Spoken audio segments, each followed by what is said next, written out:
How can God be self-sufficient and needy at the same time? How can something be all-knowing and ignorant of things at the same time?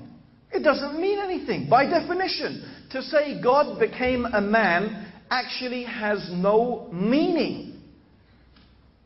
It's not something that can be a truth ever, because it's not something that can ever be proven. It's not something even comprehensible in terms of definition. It's like saying the square became a circle, but still was a square. Yeah? The square became a circle, but was still a square. That's what we're saying. God is defined by certain things. And man is defined by certain things. And those things are opposites. You can't be the same, you can't be the two things at the same time. In fact, that should be enough for anybody to realize the absurdity of the claim that Jesus is God. Jesus is perfect God and perfect man. It doesn't mean anything. You can't be perfectly knowing everything and perfectly not knowing everything at the same time. And for someone who often says, well, God can do anything, of course there are many replies to that. One of them is to answer it with another question. Well, can God do something evil? If He's a good God, and He is a God who is all good, can He do evil? If God is all-knowing, and God is wise, can He do something stupid? No, God has certain attributes. God has a certain nature that defines God. So by definition, that's what defines God. If God is immortal, He does not die. If God is self-sufficient, He does not eat and breathe. And we have too many descriptions in the gospel of Jesus, of His mortality. Of course, according to Christian theology, He dies on the cross. He's killed. Can you kill God? According to the Bible, Jesus doesn't know things. He's ignorant of things. He is weak. He forgets. He's human. He eats. He walks in the marketplace. He breathes air. This is Jesus. There's one amazing example that is so clear. It's the famous example of the fig tree, that one day Jesus is riding on a donkey. Think about it. Does God ride on a donkey? And He sees a fig tree and He feels hungry. So God is hungry. And He wants to eat some figs.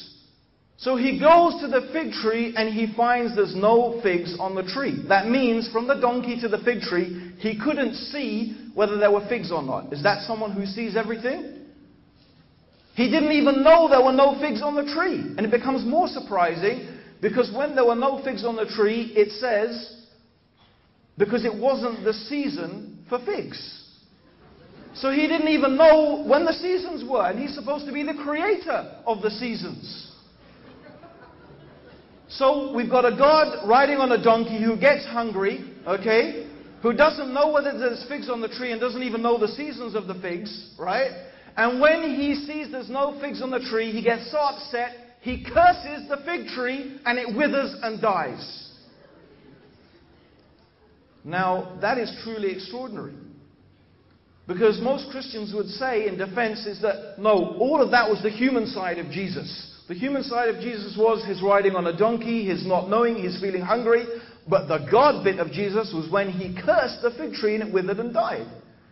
Now, the extraordinary thing is that you have the divine side of Jesus, therefore, acting upon the human side and depending upon it. What does this mean? How can this ever be a truth? And then we have the other claim that Jesus is the Son of God. Now this is a question we really have to ask. What does a person mean by that? Words have meanings. What does it mean? Son of God. Now I know what it means about my son. I know what my son is. My son is the product of an intimate act that took place between me and my wife. And a son was born. Okay, that's my son. Yes, we all understand what that means. So do we mean that God literally begat? The word begat meaning sired. If God literally begat a son, that means God must have had intercourse. God must have begat a son means God must have had intimate relations with a woman. Of course, this is the very question the Quran asks. If Allah, God, had a son, then who is Allah's wife? If Allah had a son, who is His wife? Because God must have had intimate relations to have a son, literally. So most people would agree, no, we don't believe that. That's not what we say. We don't believe that Jesus is literally the Son of God. Okay, so what do you claim then? That God adopted Jesus as a son? Now again, we want to know, does that have any real meaning? So for example, if I brought along today a little poodle, okay, and I say, here's John, my son. Okay? Now, I know the Arabs in the audience are going to find this particularly funny, but for us English, you know, there are some English people who, believe me, they love their dogs more than they love their kids. Okay? But even so, if someone said, this dog is my son, even if they were English, you'd still say, no, wait a minute, that's a dog and you're a human being. And what if he goes on to say, no, he's my son, he eats with me at the table, the adoption papers are coming through next week, okay, this is my son. And you would say, look, you're a human being, that is a dog. You can't take a dog as your son. You have to take a human being as your son. Something like you. Yes? That's what we understand. It doesn't mean anything. It's an absurdity. In fact, you know how we insult people? We say, Ibn Qalb, you son of a dog. Huh? You say that someone is the son of a dog. Even in American they have it, you son of a dog. Okay? They have that.